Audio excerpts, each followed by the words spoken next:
Hi viewers, welcome to our channel. ప్రస్తుతం మనతో పాటు సీనియర్ జర్నలిస్ట్ దామ బాలా సార్ ఉన్నారు. వారితో మాట్లాడదాం. నమస్కారం సార్. సార్, చంద్రబాబు గారి పైన సిబిఐ అండ్ ఈడీ ఎంటర్ కాబోతున్నాయి, కోర్టు ఆదేశాలు జారీ చేసింది, మోదీ గారు కూడా నేనేం చేయలేను అన్నట్టుగా మాట్లాడినట్టుగా ఒక వార్త అయితే సర్క్యులేట్ లో ఉంది సార్. మరి వార్తలో నిజమెంత ఉంది? మరి ఏ విషయంలో సిబిఐ ఈడీ ఎంటర్ అయ్యే అవకాశం ఉందంటారు సార్? చంద్రబాబు మీద దాదాపు 7 కేసులు జగన్ పెట్టాడు. 7 కేసుల్లో కూడా ఆల్రెడీ ఛార్జ్ షీట్లు అవన్నీ రెడీ అయినాయి. సో ఈ 7 కేసుల్లో చంద్రబాబు మీద పెట్టిన 7 కేసుల్లో ఈడీ అండ్ సిబిఐకి ఇవ్వాలి, ఇక్కడ సిఐడి కరెక్ట్గా చేయదు అని ఒక సీనియర్ జర్నలిస్టు, ఆయన పేరు బాలగంగాధర్ తిలక్, ఆయన హైకోర్టులో పిల్లేశాడు. పబ్లిక్ ఇంట్రెస్ట్ లిటిగేషన్ దాని పిల్లు అంటారు, పిల్లేశాడు. సో దాన్ని అసలు విచారణ అర్హత లేదు అని చెప్పి అడ్వకేట్ జనరల్ దమ్మాలపాటి శ్రీనివాస్ కోర్టులో వాదించాడు. అట్లాగే ప్రభుత్వం తరపున ముకుల్ రోహత్గి ఈ మధ్య చంద్రబాబు చిన్న ముందస్తు బెయిల్కి సంబంధించి కూడా ఢిల్లీ లాయర్ని దించుతున్నాడు ప్రతి దాంట్లో. ఎందుకంటే ఆయనకి అదేదో అంటారు కదా, చిన్న పామునైనా పెద్ద కర్రతో కొట్టాలన్న ఫిలాసఫీతో చంద్రబాబు ఏం చేస్తున్నాడు. పైగా ప్రభుత్వ సొమ్మే కదా, ఆయనదేమీ కాదు. సో అందుకని గతంలో జగన్ కూడా ఇదే చేశాడు. కానీ ఈ స్థాయిలో చిన్న చిన్న వాటికి కూడా నేషనల్ టాప్ 5 లాయర్స్ని దించడం అనేది నేనైతే చూడలేదు. సుప్రీంకోర్టులో జగన్ కూడా ముకుల్ రోహత్గిని వీళ్ళని వాడాడు. కానీ ఇక్కడ ఇప్పుడు మొన్నెవరో ముందస్తు బెయిల్కి సిఐడి ఆఫీసర్ వేస్తే దానికి కూడా సిద్ధార్థ లోత్రా ప్రభుత్వం తరపున వాదించాడు.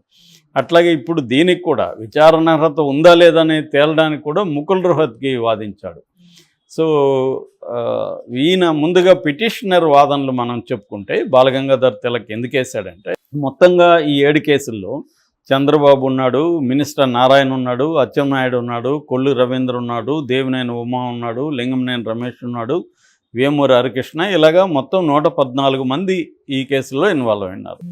చంద్రబాబు ప్రభుత్వం రాకముందే, రిజల్ట్ కూడా రాకముందే అక్కడున్న హరీష్ గుప్తా, అక్కడ ఉన్న మన సిఐడి ఆఫీస్లో ఉన్న ఫైనాన్స్ వింగ్ని సీల్ చేశారు, డాక్యుమెంట్స్ అంతా సీల్ చేశారు. అక్కడి నుంచి మొత్తము వీళ్ళు హ్యాండ్ ఓవర్ చేసుకున్నారు. దాని బెవరేజెస్, ఇతని మీద మద్యం కేసు పెట్టిన కంప్లైంట్ ఇచ్చిన బెవరేజెస్ ఎండి ఎవరైతే ఉన్నారో వాసుదేవ్ రెడ్డిని వేధిస్తున్నారు, ఆయన మీద కేసులు పెట్టారు.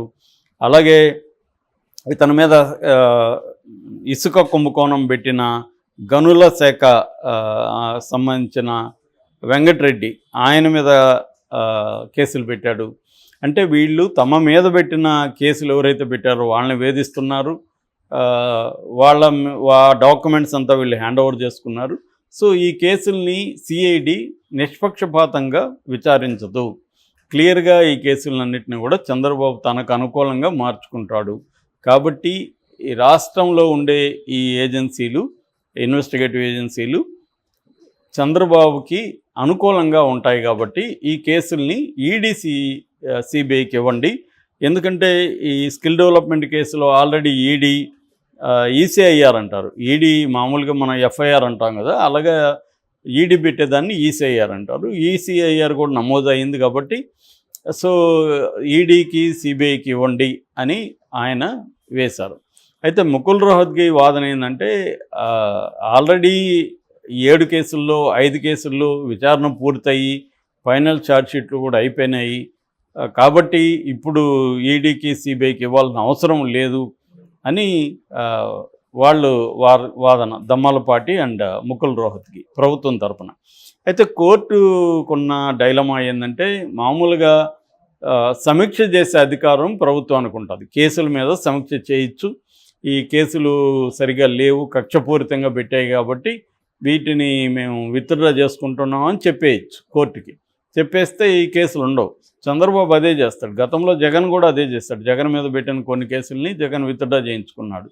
ఎందుకంటే వాళ్ళ పరిధిలో ఉంటుంది కాబట్టి సిఐడి అనేది తమ మీద పెట్టిన కేసులను వాళ్ళు ఇచ్చేసుకుంటారు. వీళ్ళ హరాస్మెంట్ అంతా ఎన్ని రోజులు, ఆ ప్రభుత్వం వచ్చే అన్ని రోజులు వీళ్ళు అరెస్ట్ చేయగలరు. ఇప్పుడు జగన్ మీదనో వైసీపీ వాళ్ళ మీద పెట్టిన కేసులంతా కూడా వీళ్ళకి కూడా తెలుసు. మళ్ళీ నెక్స్ట్ జగన్ వస్తే ఇవి నిలబడవని. కాకపోతే ఇప్పుడు అరెస్ట్ చేయొచ్చు కదా, ఇప్పుడు జైళ్ళల్లో పెట్టచ్చు, ఇప్పుడు కొద్ది రోజులు వాళ్ళని అరెస్ట్ చేయొచ్చు అనేది వీళ్ళ ప్లాన్ తప్ప ఇది లాజికల్గా నిరూపిస్తామని ఎవడు పెట్టాడు. జగన్ కూడా చంద్రబాబు మీద ఎందుకు పెట్టాడు, అరెస్ట్ చేద్దామనే పెట్టాడు. జగనే తెలీదా ఈ కేసులు నిలబడవని తెలుసు, అయినా కూడా అరెస్ట్ చేయొచ్చు కదా. 52 రోజులు పెట్టగలిగాడు కదా చంద్రబాబు జైల్లో. అలాగే వీళ్ళు కూడా 50 రోజులు, నెల రోజులు, కొన్ని నెలలో జైల్లో పెడతారు. ఇప్పుడు కవిత 5 నెలలుగా ఉంది జైల్లో. రేపు పొద్దున అదేమన్నా అవుతుందా, ఏమి అవుతుందని అందరికీ తెలుసు. కానీ ఈ 5 నెలలుగా అయితే పెట్టారు కదా. అట్లాగే కేజ్రీవాల్ని జైల్లో పెట్టగలిగారు. ఆయన 17 నెలలుగా ఉప ముఖ్యమంత్రిని పెట్టారు. ఇది మోడీకి ఉన్న లక్ష్యం కూడా ఏంటంటే ప్రతిపక్షాలని జైళ్ళల్లో పెట్టడం ద్వారా వాళ్ళ మొరల్ దెబ్బతింటుంది, పార్టీ నాయకత్వం మొరల్ దెబ్బతింటుంది, వాళ్ళ కాంట్రిబ్యూషన్ అనేది ఉండదు. రెండోది వాళ్ళకు ఒక అవినీతి ముద్ర కూడా, మన బురద కూడా అంటించేస్తే జనాల్లో కూడా నెగిటివ్ ఇది వస్తుంది, నమ్మేవాడు నమ్ముతాడు, చేయకుండా ఎందుకుంటారులే అనుకుంటారు.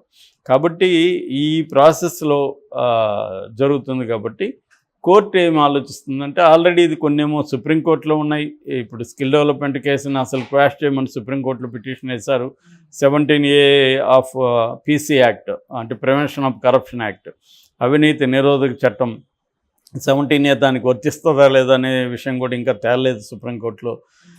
ఇటుపక్క ఇది సమీక్షిస్తుందా లేదా తెలియట్లేదు. ఇప్పటివరకైతే 2 నెలలు అయిపోయింది, సమీక్షించమని ఎటువంటి ఆర్డర్స్ చంద్రబాబు ప్రభుత్వం ఇవ్వలేదు. సో ఈ నేపథ్యంలో కోర్టు ఎటువంటివి తీసుకోవాలనేది కోర్టుకున్న ప్రాబ్లం.